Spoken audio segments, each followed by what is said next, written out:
Abangan sa Congress News. Ilang mambabatas iginiit na walang choice ang Senado kundi mag-convene bilang Senate Impeachment Court kaugnay na impeachment case laban kay Vice President Sara Duterte.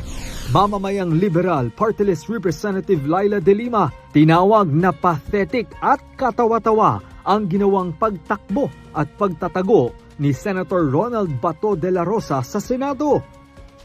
10 panukalang batas na layong idiskwalipika mga kaanak ng public officials mula sa pagsali sa anumang government contracts sumalang sa deliberasyon ng Committee on Revision of Laws.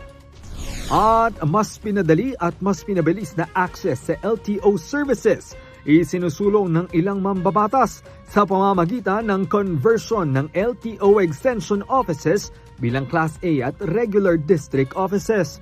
Tutukan lahat ng yan mamayang alas 6:15 ng gabi dito lang sa Congress TV at IBC.